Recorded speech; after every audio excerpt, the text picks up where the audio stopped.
Welcome to Heart in Hand, the Rangers podcast, the podcast that after Saturday's result hopes the players had a really good night out in Newcastle. This week on Heart in Hand we were lying about that and we're going to talk about the performance vitriolically.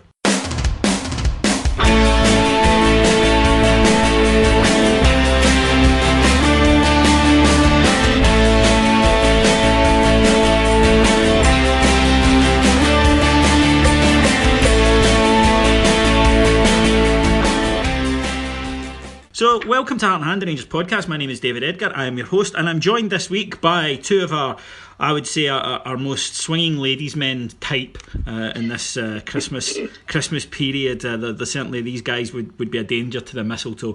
First up is, of course, the Livingston Lothario, Mr. Cammy and James Bell. Yuletide greetings, David, my son.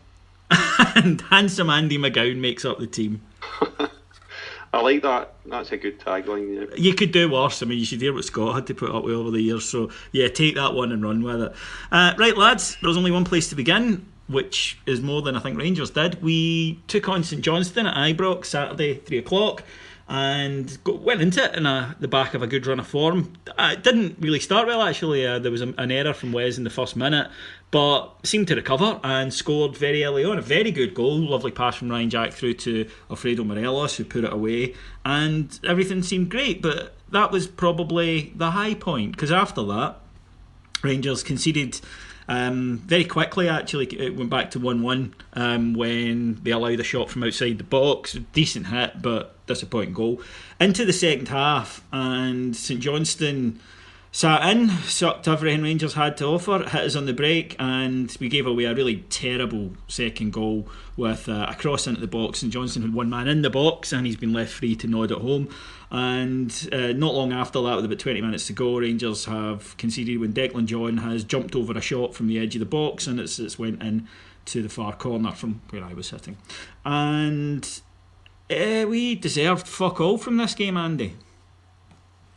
Undoubtedly, it was very, very frustrating, and it was far too close to what we experienced against Hamilton a couple of weeks ago. And I don't think I'm adding any insight to our listeners when I say that we've got a real problem at home. There's just something that you can't quite put your finger on, whether it's fear, whether it's just lack of ability, whether it's the standard of the squad, but we've got a real issue at home here, and teams are now wise to it, which is the worrying thing. I didn't think, though, Andy, that it was a cauldron of hate on it, or even a cauldron of rage is probably more accurate. I didn't think it was like that, and it has been, you're right, in other games, but, they were 1-up. We went to 1 each at half time. There was you sometimes can get scattergun booing or whatever, but in this instance, I am the first to say that sometimes we don't create a good atmosphere, but I thought the team dragged the crowd down on Saturday rather than the other way about. Yeah, to score the goal first and within 5 minutes or whatever it was, you would expect us to move on for that and kind of make the game safe. But we scored that goal against the run of play after 5 minutes. I mean, yep. St Johnstone started the brighter team. Totally agree. And you can see we won about the crowd, about there being a lack of atmosphere. But you're right, there's nothing on the park to spark it. There's no big tackles, there's no exactly loads of corners or any momentum getting built.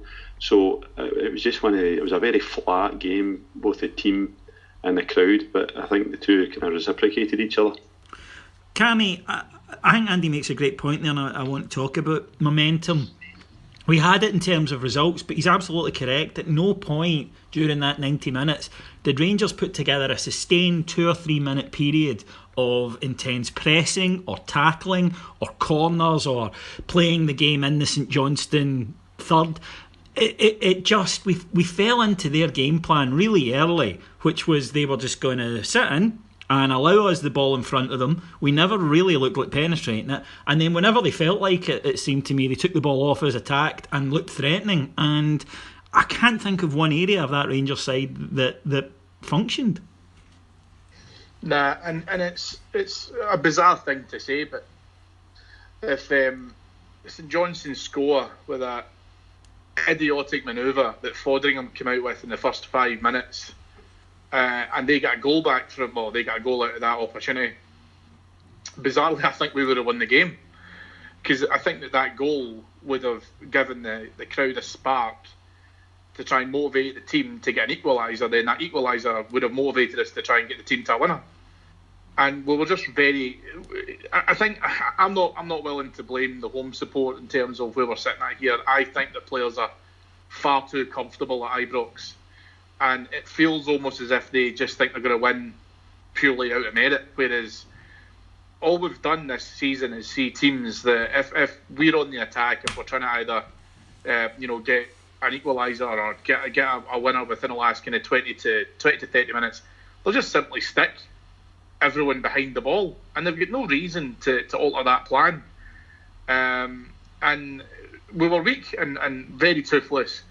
And it sounds, I mean, it's the cliche, isn't it? But far too many players had an off day on Saturday, and all of that combined, just we were never going to get anything out of that. I disagree, Cammy, because I think if they'd scored, they would have gave us a right drubbing. Because I think if that Rangers team goes behind at Ibrox, we're in serious bother. Strangely, not so much away from home, but at home, I think that if we go a goal down and teams can do exactly what you said there, just sit in and have something to hold against us, we're in trouble. And one of the things that I thought, and Cammy's touched on it there, and I think it's a good point, but I want to get your take on it. Was there a complacency from our side, which I would say was an unearned complacency, that they'd won 4 in the trot, they thought, especially after getting that early goal, that they were going to go on and win it, and when the challenge came, they simply could not get into a higher gear, and that the mentality going into the match was wrong? Aye, well, I mean, where do you start with it? Because mentality, fitness, attitude, all these kind of things come into play when you're talking about that. I thought that this game epitomised the weakness which we have in our overall standard of squad, because we didn't play well at Easter Road, but what we did do was we got an old school backs to the wall win, which is refreshing. It showed a bit of resilience. If we had a squad of merit, then I think 3 or 4 of the players would have been rotated and left out and changed, and it would have added a wee bit more legs. And from the first whistle on Saturday, St Johnstone were sharper than us. They were first every ball. They were winning more second balls than we were. And I think you've seen players there that I don't think they were up to it, because I don't think physically they were quite up to where St Johnstone were. But for whatever reason, McCrory looked a wee bit leggy. Even Holt and Ryan Jack were the same. I think that's our problem, is that it all came to fruition there. You get an attitude problem in terms of probably thinking, we've scored a goal here, that's us back on easy street, we're going to win this game. But the fitness, the attitude, everything else just wasn't there to make it happen. Even the bench, you couldn't bring somebody off the bench to change that game, and I think this is where our problems begin and end. Forget about the manager for a second, but the overall standard of the squad just isn't good enough, and over the course of the season you will lose games because of that.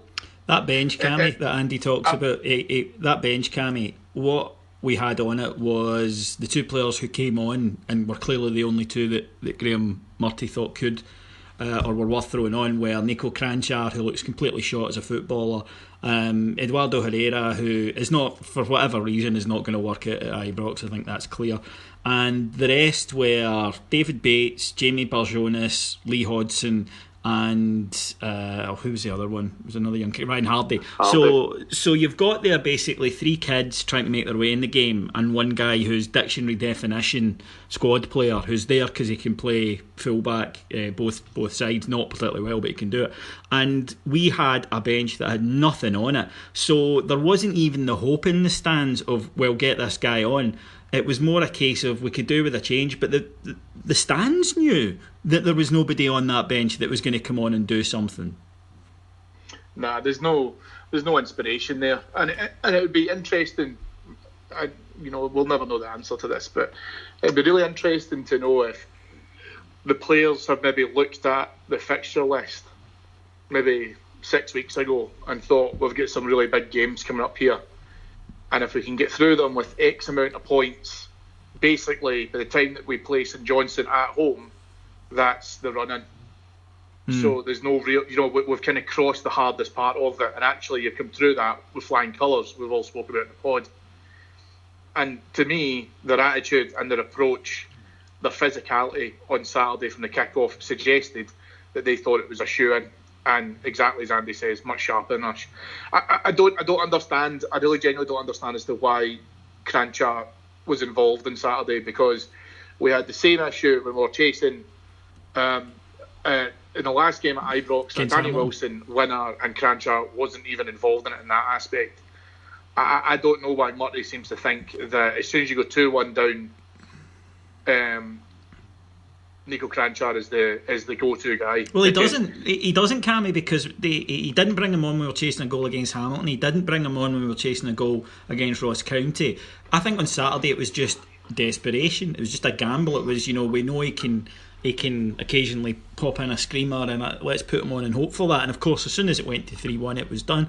Andy, I want to ask you a question that is possibly unfair, and if it is, tell me.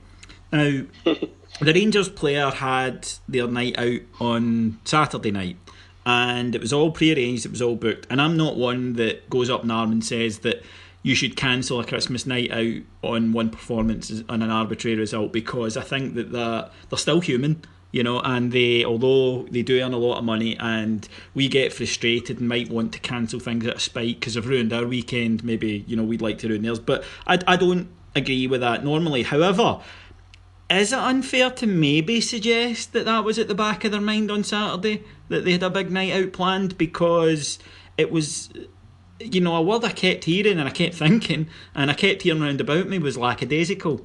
And when you contrast, okay, not the level of performance, but you contrast the work rate and the effort that we got on Wednesday to what we got on Saturday, and it's night and day. Well, if their performance on Saturday was affected by the fact that they were looking forward to their night out at Newcastle that night, we've got bigger problems than we think. I just can't countenance that. I don't think that should be anything in the factor for us getting beaten Saturday. I don't think they should have cancelled a night out either. So I'm a big one for always remembering that there's a big difference between what football supporters of any club think and the way professionals think. There's a big difference here. So I don't think it's fair to say you cancel your night out because you had a defeat on a Saturday. That can happen.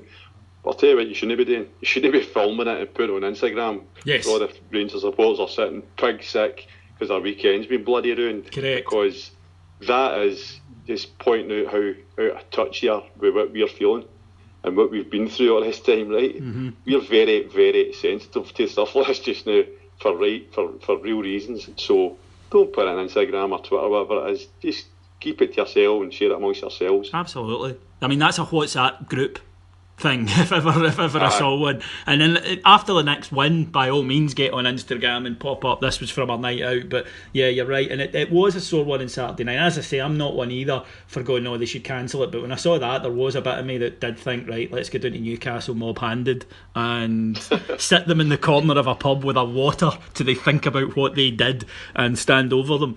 Cammy, we're going to have to talk about individual performances, and we're not picking on anyone because there had been some good ones, but collectively everything that we have harped on about on the show, that people harp on about, it's not, I'm not claiming that we've any great insight when it comes to this, but you have two fullbacks who can't defend, and they really can't, and they're being showing up week after week for their defensive, because I think what Andy mentioned, teams know it, teams don't get at their fullbacks.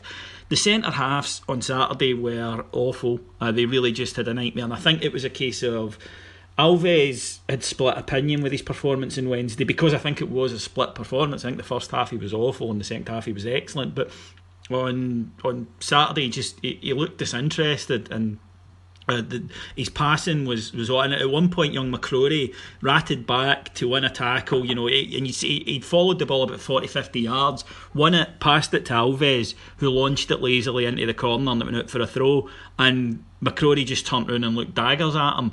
And then Danny Wilson did what Danny Wilson does, which is, he'll play well, he'll play badly, he'll play somewhere in between. You never know what you're going to get with him. Some days he'll play out of his skin, other days he'll look like he's never seen a football before. And how can you base anything, or how can you have a successful team based on a defence where at least two of them can always be gotten at, and on any given day the other two might not be able to produce anything either. It's difficult because it's kind of what we were saying earlier on was that, you know, there was too many of them having an off day at the same time, which really was not good enough. I think your problem with this comes into the fact that we know that defensively, Tavernier certainly is just a lost cause. John, I hoped, was better than what we saw on Saturday, but he's doing nothing whatsoever to credit that opinion. Andy, sorry, Cammy, Andy, just, you know, let's get a third opinion on this here. Your view on the fullbacks?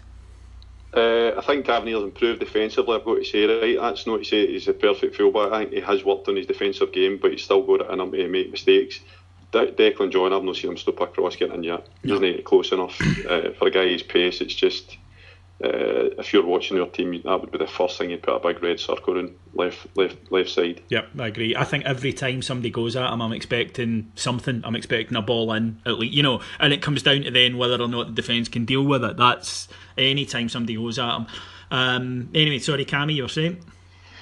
I just, as I say, I think that your problem with that as well is that I've got no confidence in Wilson. We were all saying up at Pittodrie, you know, he did really, really well. Obviously, scored the winner up there, and I was on the pod that week, and I was probably one of the few voices that turned and said, yeah, but he also didn't mark his man, and Considine hit a shot off the bar. So you're seeing like the best of Danny Wilson, and then you're also seeing the worst of Danny Wilson, and all we saw on Saturday was the worst of him. The problem with this is I don't think it's that hard an issue to fix, because if you think about how you've seen every team play against us, with the exception of them at Ibrox, they will sit and they will take, and we've said a million times before, every opposition manager is going to turn around and say, listen, just let the crowd get on them, sit 20 minutes, sit 25, let them get frustrated, let them try a couple of chances that they can't convert, then try and hit them in the counter. And what I don't get, right, if you've got players like John and like Tavernier who enjoy going forward, even Wilson actually to an extent enjoys kind of traipsing up the park, how you don't just simply say to them, as soon as their goalkeeper has the ball, whether it's a catch with the keeper who can distribute it or a bye kick, whatever, doesn't matter, you need to collapse in the final third of our goal. You need to get back, you need to get a line, you need to get a formation, you need to get all that sorted out. Let the midfielders do the same thing around about the halfway line, maybe 10 yards into their own half. But if you're going to run forward and create opportunities, put in crosses, have shots, etc., like Tavernier did on Saturday, you're also going to have to heavy-foot it straight back again to be able to try and get back into a line and get back into a formation. It does not seem that difficult to me. But time and time again, not even from the goals that they scored, but even from the chances they created, there was a number of crosses which, in my opinion, were completely avoidable because the fullbacks didn't know where they were or what they were doing. And they just seemed so... They had plenty of space, but not an idea of how to use it and how to actually work effectively to be able to stop that ammunition, stop that coming into the box. Andy, the enigmatic Mexican, who of course gets more mentions on this show and any other Rangers show than anyone else, was nowhere to be seen on Saturday. Carlos Pena dropped from the 18 entirely. I admit that it surprised me, and I think that then the paucity of options in the second half almost made it even more difficult to understand. Is there something going on we don't know about with this guy? Because yes, he was pretty poor in his last run out for us against Ross County, but so was everyone else. And to not have him on a bench that we've already touched on was so lacking in anyone who had even the potential to come on and change the match for us. I thought that was a very strange one. I was very surprised before the game when I seen the team. I was surprised that not on the bench anyway. Right, I could see why he'd be on the bench because he was poor the week before. Maybe I'm oversimplifying things in my view here, but you can't have enough goal scorers in your team and your bench and your squad. And for everything else, he is a goal scorer, and he scored against. He done really well against them up at McDermott Park. So, as you correctly say, David, if you've got somebody on the bench that comes on and changes the dynamic of the game a wee bit, because what he does is, we've talked about time and again on the pod, is he comes on, he occupies that wee bit of space, and he makes their midfielders and their defenders ask the question, who's going to mark him? Is it going to be you or is it going to be us? because he takes up that space in between, and he's very, very hard to mark. And if our second half philosophy is get in the wings, get balls in the box, then he's the ideal man that you want making the runs into the box. So there must be something else. If there's no something else going on, then it's a really bad decision, because you look at the bench, and if you couldn't squeeze him in there somewhere just as an option, I'd like to hear the rationale for that. I really don't get it at all. But we need his option, and see apart from anything else, we've got to persevere with the players we've got. We've spoken about the squad already, and it's not that good, and it's not got enough depth and all the rest of it. I don't think we can afford to leave guys like him in the house on a Saturday afternoon. Well, I've got nothing against Ryan Hardy, right? This is not a slight at all on Ryan Hardy, but why is he on the bench if he's not going to get on? Because that's what happened. He didn't get on when we needed a goal. So if he's not there to be an option, then why have him there at all? And why have somebody who has got goals in the SPL this season, or SPFL this season, as you say, not being used? And I don't understand that. Now, there were 4 wins before it, Cammy. Things had been going well. There were some flickers, again, of the just give it to Murty.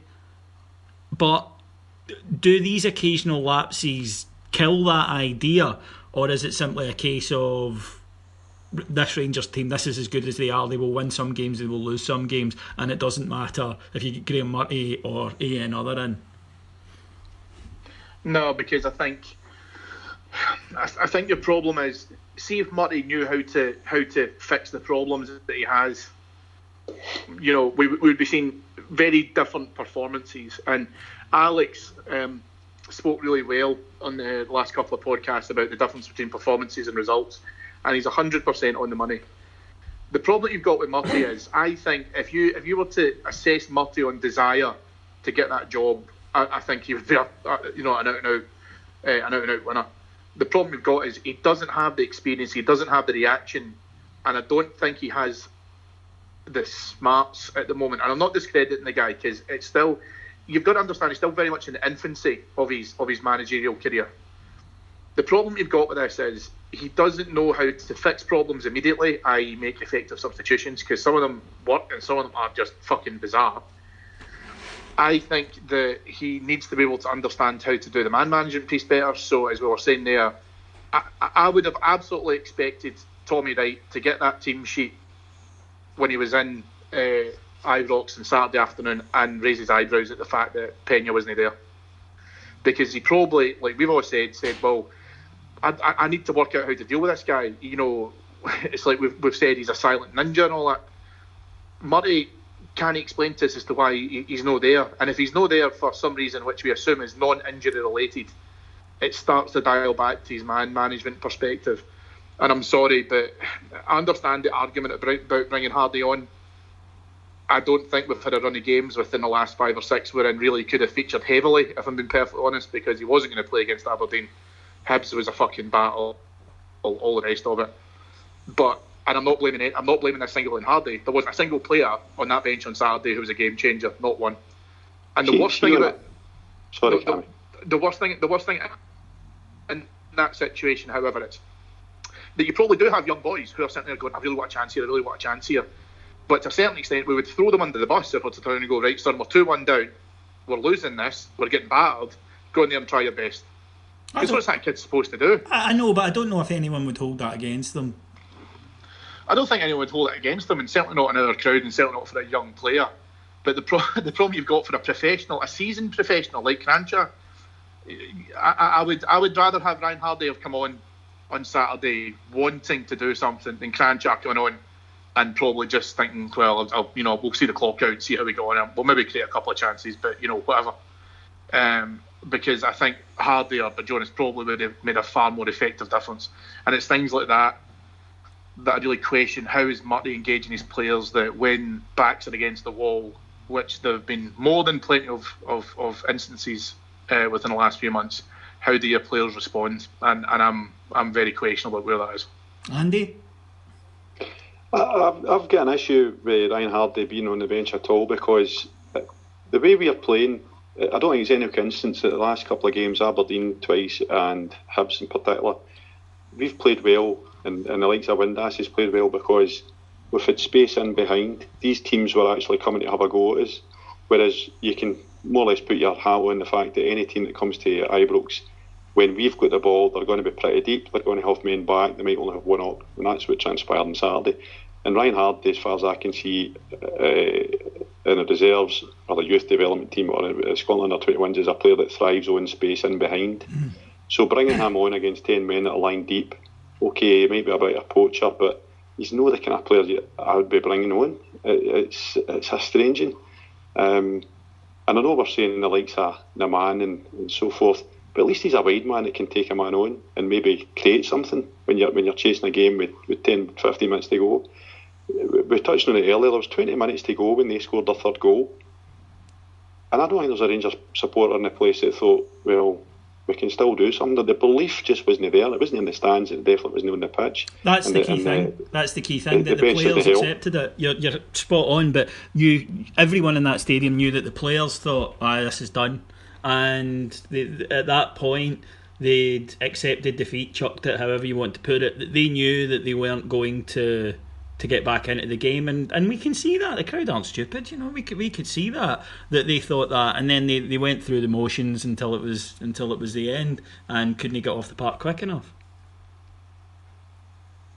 Aye, I mean, you're talking about individuals, and we Holt and Ryan Jack. So Holt's been exceptionally good the last 3-4 games, I've got to say, but what you had on Saturday was Ryan Jack and Jason Holt reverting to their kind of default game, which is, without being disparaging, they're water carriers. They win the ball, they keep it moving, and somebody else has to really do the creative stuff. And that was a big drawback for us in that second half, and you're chasing the game, because what happened was that Danny Wilson, the centre half, became our main playmaker. He was trying to make things happen for the back, and invariably it was just a kind of a flighted punt to one of the other wings. So I don't know, I'd have had Barjones on, because at least Barjones can actually try and step beyond a guy, and sometimes he'll even have, heaven forbid, a shot at goal. Yeah. So I thought that was an issue on Saturday. The key thing for me, I think, is we don't have anyone who can penetrate centrally against two banks of five. We rely far too much on being able to feed out to the wingers, and then it's cross after cross, and then you're just hoping to see someone getting the end of it or whatever. You can have Wilson, you have whoever you want running past your midfielders to be able to get into the box to get on the end of one of those crosses. But you don't have anyone who can almost open up a defence on the centre of the park. And I mean, listen, it's apples and oranges, but to a certain extent, that's where, when you see teams doing that against Man City, De Bruyne is just phenomenal at being able to pick out just a slight opening, and he can play it so quickly that it will feed through into any one of the strikers, who will run onto it because they know that he will see it. And I'm not suggesting we're getting De Bruyne's level, but we don't have anyone at that stage who, for me, can do that within tight spaces. Ryan Jack set up, obviously, Morelos' goal on Saturday, but he did it because of the fact he had a whole berth of space in front of him, was able to pick out Morelos out. When that starts to come into him, I think he really, really struggles with that. And then it's, let's look up, can he see anything up there? Look left, look right, look left again, right, I'll just feed out to the wings. And teams are getting wise to it. I mean, teams are already wise to it. Oh yeah, there they are. There are certain things I never ever want to see at Ibrox again. Island stages in the middle of the pitch, for one, David Murray. But another one is 4-3-3, because we are fucking useless at it in any combination of the players that we have attempted it recently, and by recently I mean the last few years. We suck at it, and it doesn't work at Ibrox. It's too easy for teams to play against.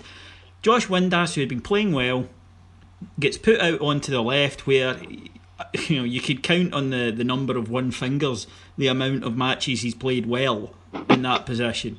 Candeas, who I honestly don't know what's happened to him the last few weeks, because you could always at least guarantee effort from him, or at least a real commitment, and we didn't see that on Saturday. And as Cammy touched on, Andy, we had you said that we had three water carrier types in the middle, which we did, and their job was to get the ball, feed it out wide to the two wide guys, whose job it was to cross it for Morelos in the middle. and we're surprised that St Johnstone dealt with that really fucking easily. And our goal came from a fast break when Jacks actually pierced those two banks. And yet our tactic going in was this 4-3-3 thing that history has shown repeatedly we cannot fucking do at Ibrox. No, I agree completely, and I think the kind of cross ball into the box tactic, which is get it to Tav, let him beat the man, which he's generally quite good at, to be quite fair. Yeah, he is, he does take his man on and try and get a decent cross in. If you're playing against almost every team in the Scottish League, the one thing they're good at is defending their box, because they've got big giant centre halves that don't play much football and can header a ball.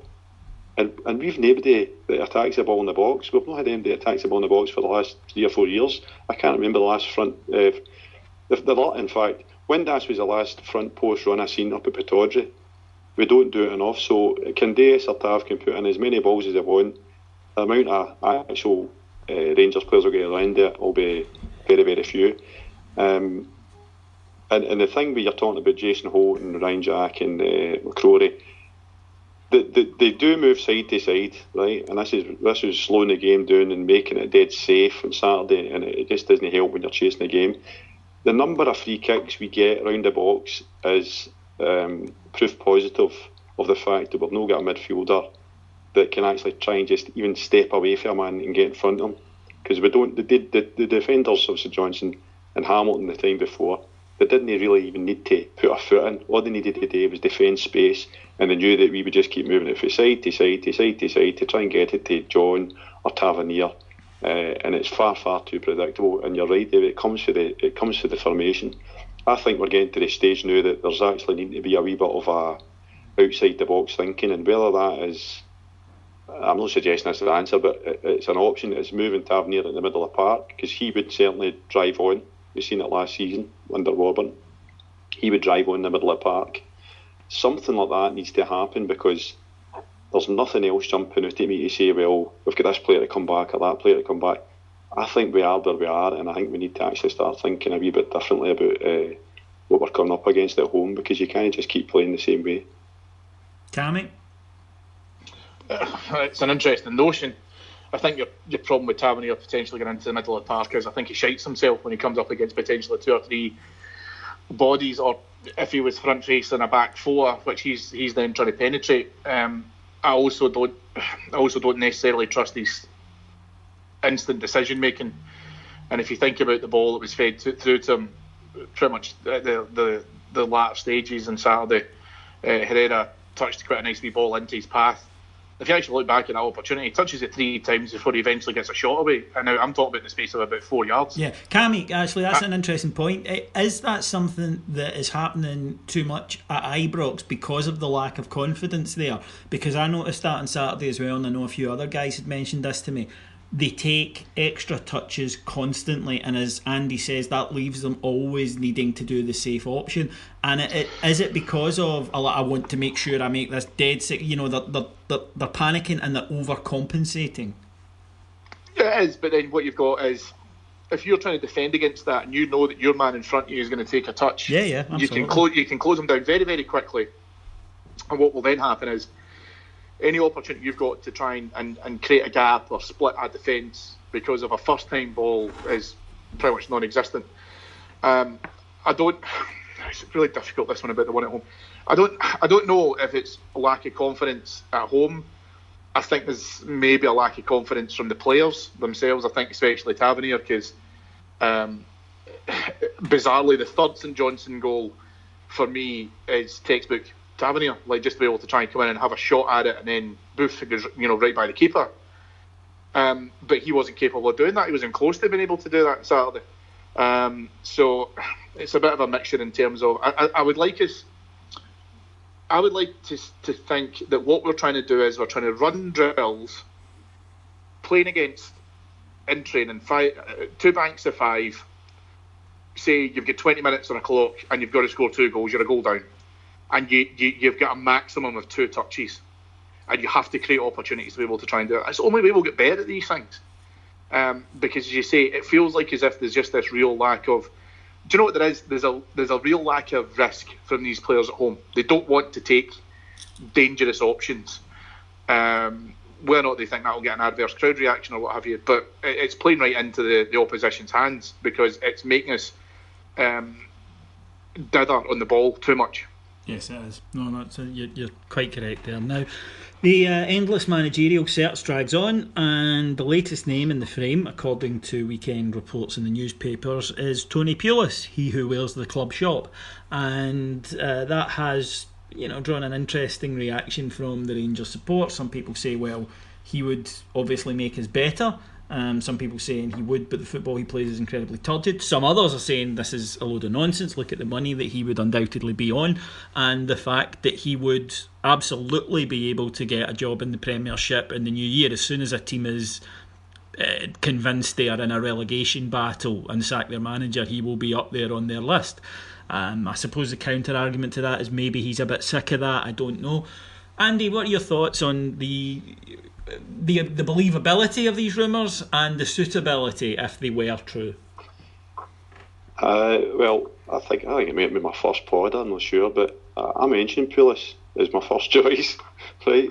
And I know he looks as if he just ram-raided JD Sports, but that's not neither here nor there. He's got a track record at a very, very decent level. This guy was the manager of the year in the English Premiership, I think 3 or 4 years ago.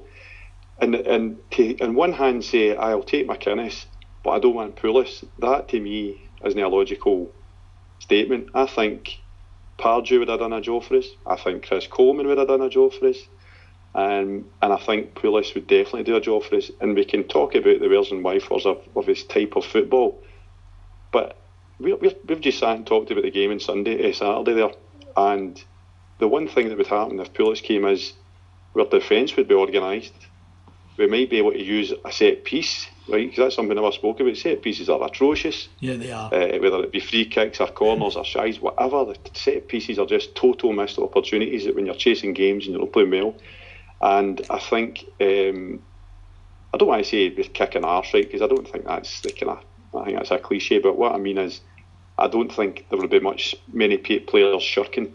We watched that on Saturday, and from the first whistle to the last, St Johnstone went man to man for us, basically pressing us, and invariably we were losing our individual battles. Correct. That was the part that I could not accept for Saturday, and I don't think a Tony Pulis team, I don't think that would happen very often. And if you can get a basic set-up and a sound football team, and you can embellish it a wee bit more with 2 or 3 really good players, like we had in the past, right? We always had a Purcell or a Yelovich or something like that. And at some point we will be able to afford 1 or 2 of them again. I think then you'll have a Rangers team that's worthy of the name and might actually challenge. So Pulis for me, forget about the personality, forget about the kind of peripheral stuff that really doesn't matter. I think he'd be a fantastic manager. Is he gettable? I can't see him do better. Is he gettable though? I mean, or are we just we're mentioning a name, but it's not a realistic possibility? That's my concern. Well, you mean because of wages? And wages, yeah, and opportunity. Maybe want money to spend. I don't know, because let's face it, any club you go to in the English Premiership, you get a budget, of some sort. That's a fact. So, maybe having to come in. I think we have the opportunity to say to him, look, you're going to have a relegation battle here. If you do the job properly, which obviously you've got the faith in yourself to do, we would hope that you're going to be winning more games than you lose, and you're going to, well, you should be, and you're going to be challenging for honours. So we've got that, and European football, which is something that he's unlikely to get in England. But huge amounts of money. The league is, let's face it, a bit shy. Can we sell this job to him? Because I mean, anyone who thinks it's the other way around and is turning their nose up, he's in a position to say no to us more than we're in a position to say no to him. That's true as well. I suppose who can answer that except Tony Pulis? If he's got, he'll have made his money, I'd imagine. He's made a few bob in these years. Yeah, he just lost $4 million though to Crystal Palace. Oh, did he? The court case. The contract thing? Yeah, he lost the case and was ordered to pay them $3.7 million. Oh, well, that's fucked, eh? Cammy, Andy, are you sure you're not on the board at Rangers? Cammy, I've just burst Andy's dream of hiring a card-carrying member of Opus Dei. Could you explain to him why... Could you explain to him why that might not necessarily be that? No, all jokes aside, I think it would be an interesting one. It's probably some. But Cammy, we are getting to the stage here when names are mentioned and some of our fans are going, "Oh, I wouldn't have him or him debate." We are getting to the beggars can't be choosers stage. I think we're past it. If I'm being perfectly honest, I think your problem you've got, right, is you've got fans who believe Rangers are still the club that we were 10 years ago, and because of that we look down our noses at ex-Stoke, ex-Crystal Palace, ex-Birmingham, ex-Aston Villa managers, and we're not interested in that. And I think, and listen, that sounds really horrible to think about, well, it's all fucking doom and gloom and you're as well just handing in your jotters now, because actually we're still in a rebuilding phase, and I don't quite understand why fans don't understand that, if that makes sense. Because you're also then talking about, well, with half the fucking season ticket holders would still take Walter Smith back, and you're like, well, how much back to basics do you want to get to, where to a certain extent we're just pressing the reset button? Actually, we've made progress. Even if you look in the last 12 months, we've made progress. Now, we're not. I think when you talk about Pulis, I would, again, it's what we said before in the pod, David, when we were talking about Allardyce and we were talking about McLaren and Davy Moyes and all that. Right, there's two things here. Firstly, the reason why beggars can't be choosers in terms of where we are at the moment is because I don't care who the manager played for beforehand. As far as I'm concerned, we're paying him a wage and he comes and does his job for us. I don't believe for a single minute that, David Moyes, for example, was potentially coming to Rangers to get a move to Celtic. That was just never going to happen, right? And anyone who thinks that, I think, probably needs to have a wee lie down. But the second thing with that is that, you see, being able to bring in someone like Pulis, to me, actually recovers a bit of credit to the board, because the board will never release his wages, but the media will, or they'll just pick a figure. And so therefore, it will come out into the public domain how much this person would cost us. So bringing in someone of that kind of credence actually says to the board, well, listen, we're going to stake our claim on this guy. We're going to pay him well, and then therefore it's over to him. And so we've done what you've asked. We've fulfilled that vacancy with what we see as a viable candidate. The problem you've got, and listen, and I think this is the main sticking point, I think the problem you've got when you talk about budgets is, when you're talking about bringing guys like Pulis into the frame, he has to deal with an entirely different animal. He has to deal with a club where winning is expected, whereas a lot of his career, with all due respect to the clubs that he's been at, surviving is what has been the kind of key aim. And the biggest thing from that is, if you're then talking about being able to give him money, I would ask him, well, listen, how do you see your expenditure being able to win us the league, right? Because that's point number one. Europe's a bonus, but point number one is, how much money do you think you would need to win the Scottish Premier League, and what are you basing that on? And number two is about being able to try and get him into a space where he realises that, there is some opportunities for him at Rangers, like Europe, which he would get nowhere else. Do you know what I mean? Nowhere else that he's potentially been linked with at the moment. So it goes back to what we said before. Allardyce, McLaren, Moyes, Pulis, these guys are all viable candidates, and they should be considered as viable candidates. And ironically, as we're talking about this now, 50% of the names I've just mentioned have been hired by top tier teams, even if they're not in the top flight. And this is what I don't understand, is why do we immediately dismiss them? So no, we are beggars can't be choosers time. We need to get some structure set in place, and we need to get a vision. We need to get some sort of ethos within that team, and whether or not somebody comes in and does their own mission statement or whatever they want to do, I don't really care. But we need to combine our resource pool at the moment in terms of those players that are there. Get what we can out of them. If there's dead weight, get rid of them. Bring in key areas where we need to improve and move forward. Because right now we're in second year, David. We really are. So, folks, Cammy wants us to hire ex-Tims. Andy wants Archbishop Pulis appointed. My apologies to those of you who are listening. All I can say is I'm from co-winning, and some of us still have pride in what we are supposed to be. But moving on, before you two get confirmed, if we can go back to a point Cammy made there about ethos. Now, one of the reasons Rangers brought in Mark Allen as director of football was because of this idea of a footballing philosophy which would be installed at all levels of the club. club. That was the reason why a director of football was appointed. Over the weekend, rumours began to surface that all isn't well with Mark Allen at Ibrox on both sides. That there's some feeling between that Mark Allen feels he's not being able to do the job in the way that he would want to. The other side of the coin is that there is some feeling from Rangers that he's not doing the job that they want him to do, and it isn't seeming to be going too well now. Discreet inquiries made by my good self have sort of revealed that, the reason people sometimes get annoyed when I say that, because they think that I know something you don't. It's not. It's because I'm not a journalist. I don't. When I speak to people, it's just to find out, what they think, and it is just that. It's just opinion. But I would certainly categorise this as no smoke without fire, and bit concerning this quickly into the relationship, Andy, that these things are coming out. And although we don't have the full story, and the rumours I'm sure aren't 100% accurate, they never are, is it a bit concerning that this is even a potential issue at this point?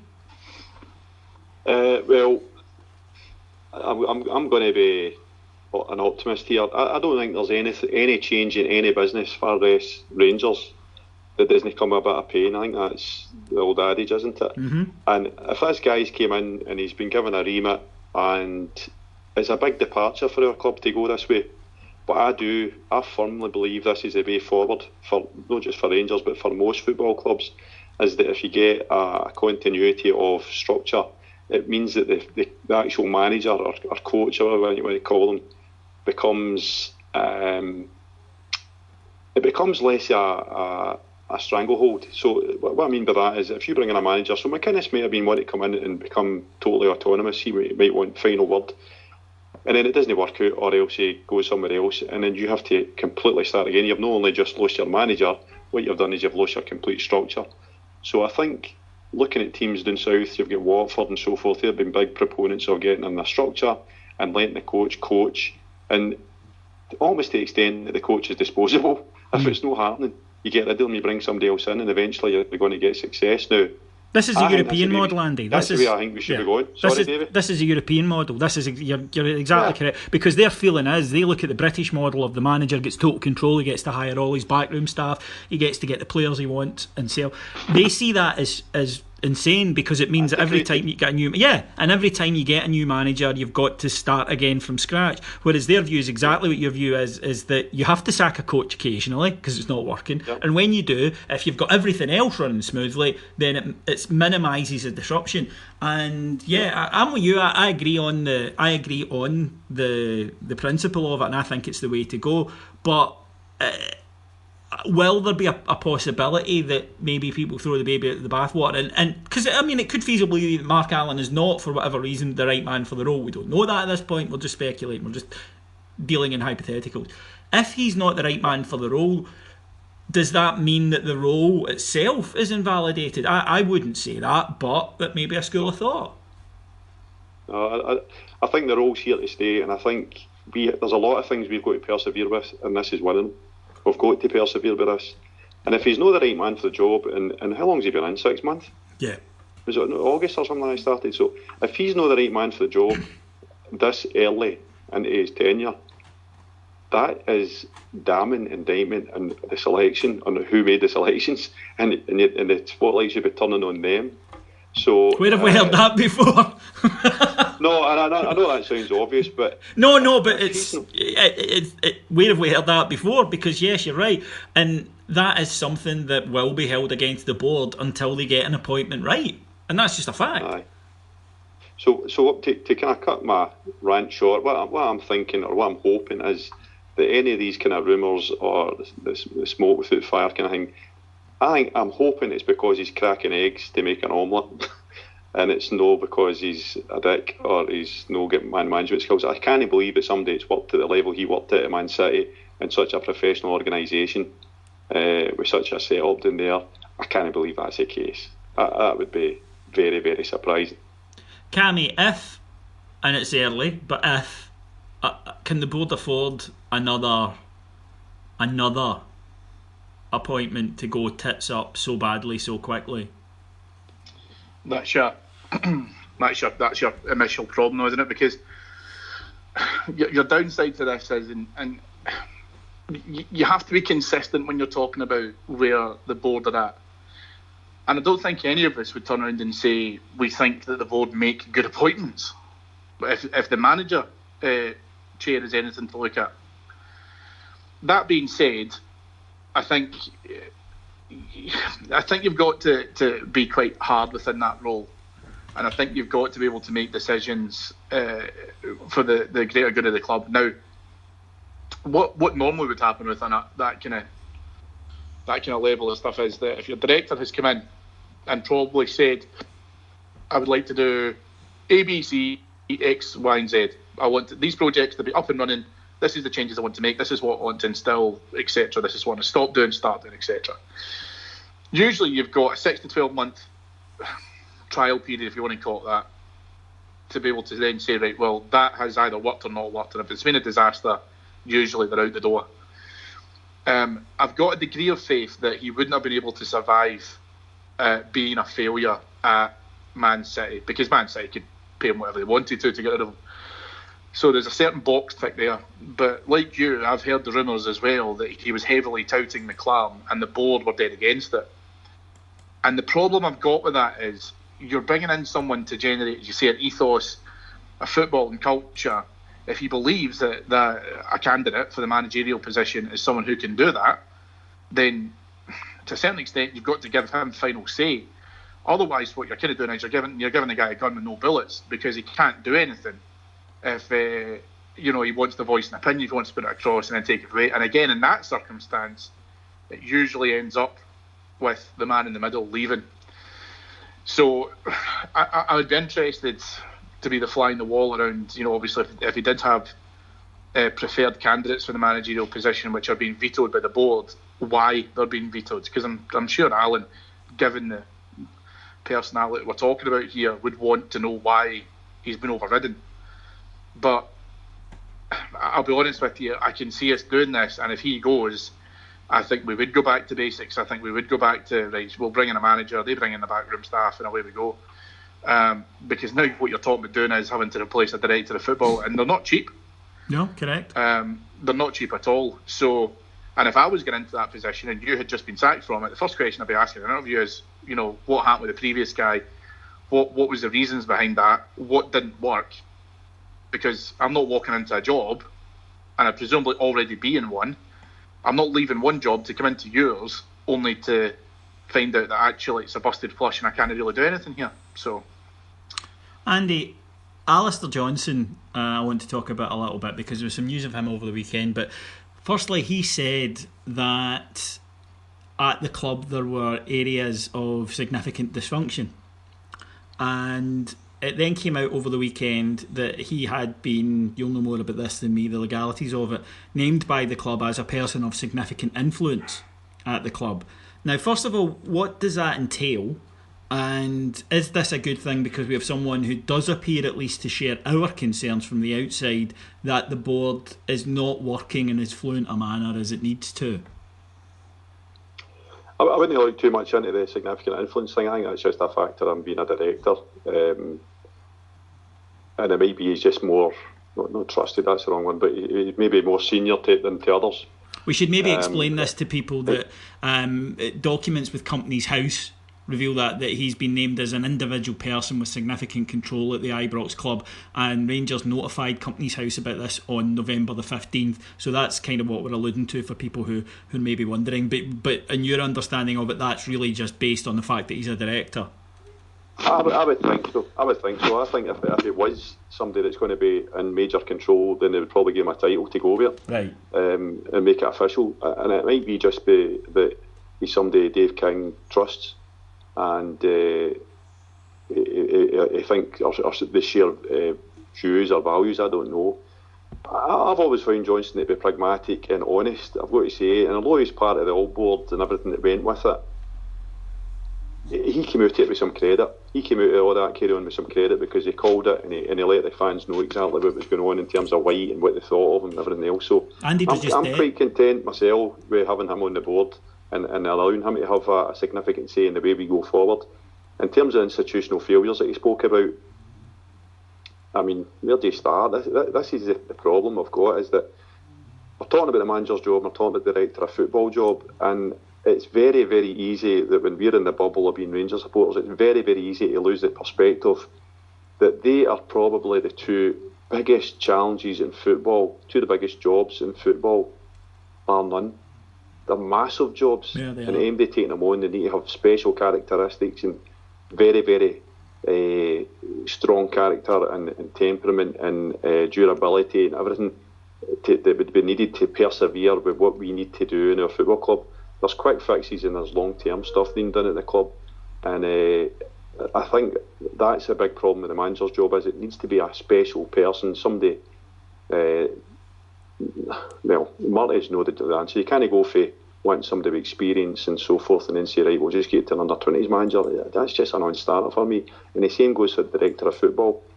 He's came from Man City. He's got a pedigree, whether you believe it or not. I think we have to persevere, and you have to at least let him try and implement his ideas. And I'm with you, Cammy. If he has put forward candidates for the manager's job and they've been vetoed by the people writing the cheques, it undermines him completely. Yeah, and it then brings into question, why have one at all if you're still going to veto it? So you've basically got non-football people vetoing the football people making football decisions, and so far that's not worked for us, has it? No, that's the thing. You can argue the toss if there's success on one, but there isn't. So at the moment we're going with people's gut feelings on things, and they're proven to be continually wrong. Now, we don't normally speak about other teams' results on here because we're Rangers and we're only focused on Rangers, but there was a significant one at the weekend when Celtic's 69 game unbeaten streak came to an end. First of all, Cammy, I believe you want to take a lot of credit for this. Well, not me, but your son, the footballing supremo, the guy who probably will win 6 Ballon d'Ors. Was a hell of a finish, I'll give him that. Well, I know, and the best thing about it is Andy Halliday can raise a fist to the opposition fans and get a booking and sent off for it. Kyle Lafferty can stand in front of the entire away support at Tynecastle and give him a red hand, and Colin wouldn't dare book him, wouldn't even dare come near him. And that's the power that this guy has. I mean, phenomenon. I don't know. I mean, how do you describe this wonder that we have the privilege of seeing every week in Scotland? I don't know. Long-term listeners will remember that Cammy used to come on weekly and masturbate about Kyle Lafferty. This is not a new development for K-Laugh, as Cammy christened him back in the day when he was at Ibrox. And who was yours? Mine doesn't exist. Like he's been. Who was yours, Davey? He's been excised from history. He doesn't exist anymore. Davey? Mine was Naismith. Wanker! Well, he might be coming back. He might be coming back in January.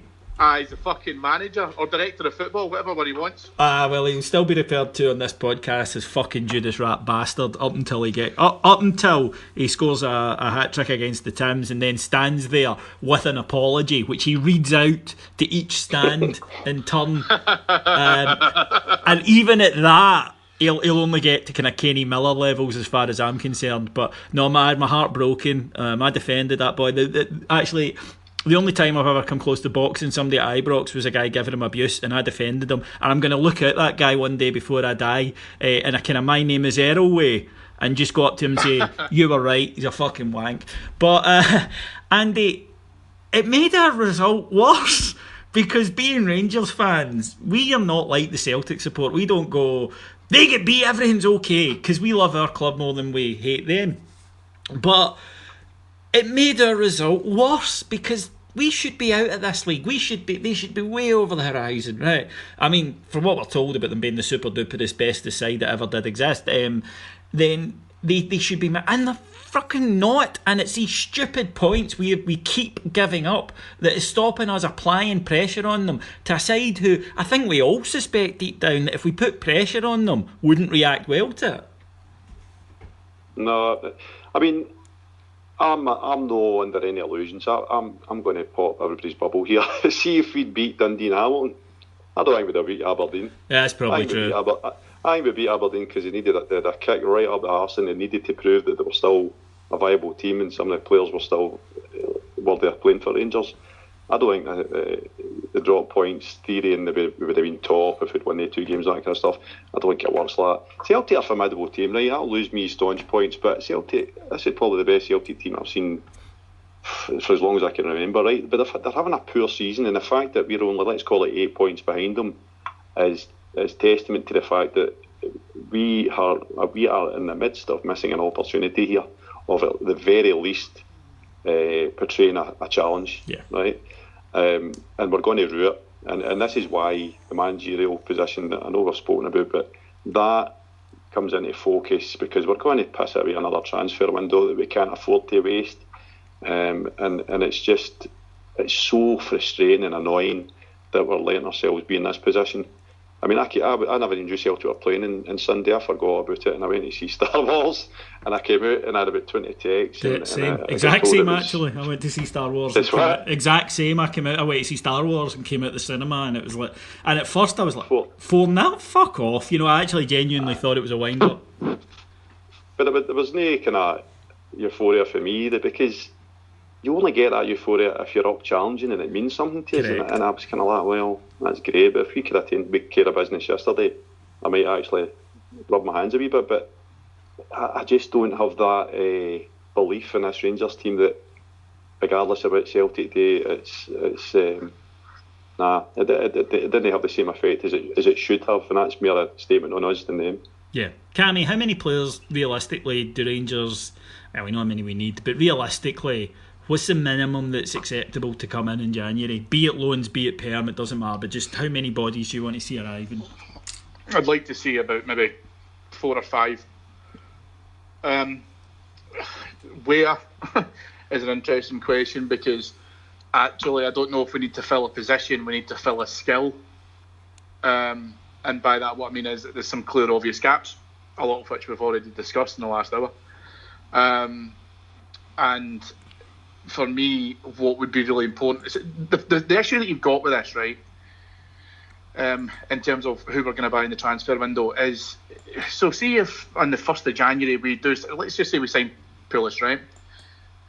So in that transfer window, Pulis is going to have a select amount of games which he's going to be able to try and watch us and to be able to try and see it. Now, of course, he can watch recordings of all games and all the rest of that stuff as well. But it's one of those things where, because he probably isn't even interested in what's happening at Rangers, and his name's probably been his name's more popular up here than it is down there, right, in terms of connecting him to the Rangers jobs, because the English media will connect them to English teams. The problem with the transfer window as it sits just now is who is going to be in charge of buying those players and bring them in, because actually that again falls back to almost a director of football remit. So I definitely think we need to bring in players who, for me, I would like, and it's easier said than done, a couple of game changers. Somebody who could come off the bench and, if for nothing else, just give a crowd a bit of a lift and be able to try and get them on and have a wee look at it and again try and get something out of it. Do something for us that can maybe get us out of a lull or a groove that we might be in maybe 60 minutes into the game. We need to, I mean, I'm disappointed. I will put my name on that, in the fact I'm disappointed we're obviously not going to get Louis Moult. I know that we've been targeted as well with Jamie Murphy, who I think would probably be a very good signing, although I think he's kind of fallen out of favour a little bit. I think he's 3rd or 4th choice down south at the moment. But there's definitely some names in there which I would like to see us be able to try and bring in and definitely see us improve. Andy? I think there's 2 types of signings. There's the, I don't want to say squad players, but there's players that, I mean, we spoke earlier on about the fact that we couldn't rest players on Saturday after a tough couple of games. So this is where your Boysman's come into play. We've not got much money, so you need to make your Boysman's count. And if you're able to get even Kenny McLean or Walker or something tied up in Boysman's, I think they'd be great pieces of business for little outlay, but instantly give your squad a wee bit more solidity and a wee bit more options. But then, as you've said, Cammy, beyond that, you're wanting players that can come in and make a difference almost immediately, and that's hard to do, especially in the January window, and it's even harder to do when you're working within the budgets that we have. So I think invariably we're going to be looking at loans again.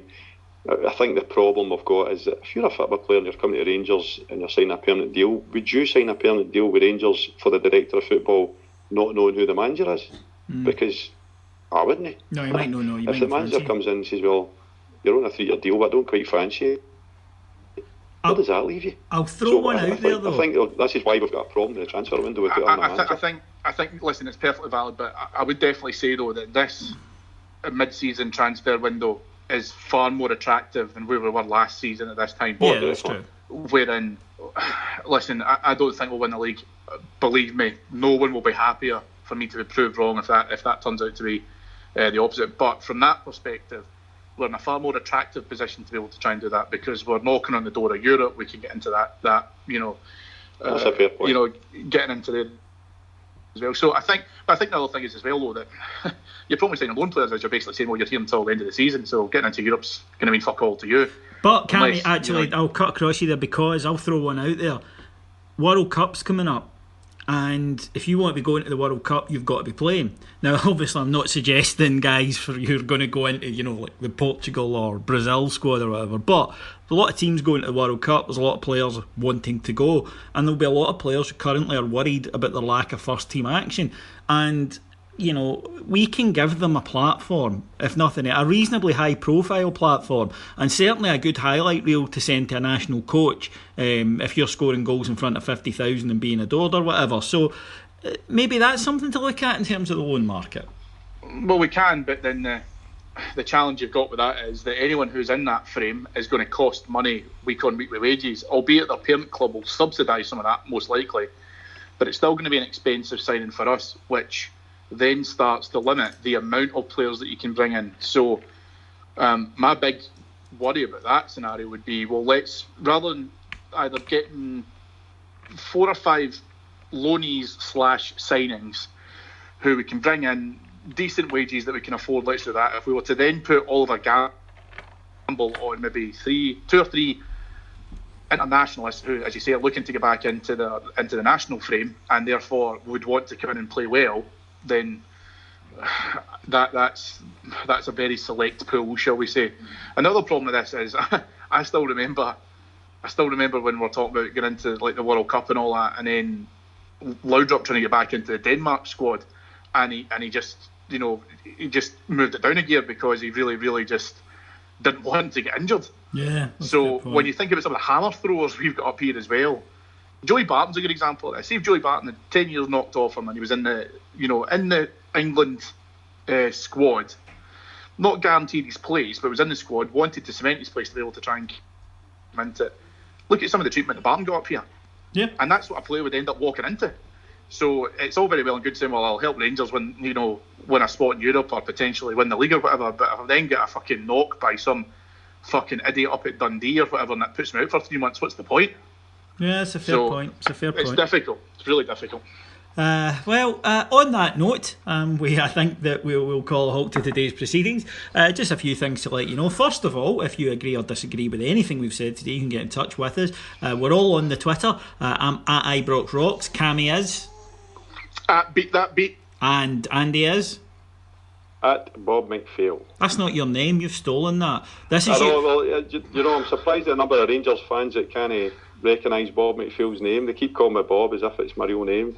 Well, what I would say is you're trying too hard, because look at the evidence tonight. Tonight you've said that you want somebody that shreds their thigh to become the Rangers manager. You said Celtic are a very good team and your name's McGowan. Formidable, David, Formidable, and your name's McGowan. I just think there's a lot of... See, if I didn't have a picture of you... CSC said there. Yeah, if I didn't have a picture of him at every away ground in Scotland for the last 20 years, then maybe I'd start to have my doubts. But yes, you can get in touch with us there. If you like the show and you want to hear even more from us, and a lot of people do, come and join us on Patreon and become a subscriber. You can sign up for either $1.99 per month or $3.99 per month if you want extra content there. And over 1,500 people have already, and we haven't had anyone cancel. We haven't had anyone want to leave, and in fact, they've all been very complimentary. So please come and have a look at it, and to do that, it's just patreon.com/heart and hand. That's Patreon, which is spelled Patreon.com/heart and hand. And we're nicer to subscribers than we are to people who listen to the free show. But if you just want to listen to the free show, you're perfectly entitled, and there'll be another one along on Thursday. Now, there will be no flagship show this time next week because it's Christmas Day, and I would work for you, but I'm afraid our engineers won't. So there will be no, but we will be back later that week with Heart and Hand Extra. So that's everything from me. All that remains to do is to thank our executive producers in London, Mr. Mike Lee and Mr. Paul Myers. Thank my guests tonight. First of all, Mr. Cammy Bell. Thank you, boys. It's been a pleasure to speak to you both. Mr. Andrew O'McGowan. Pleasure as always. My name's David Edgar, and I will talk to you again next week. Cheers, bye.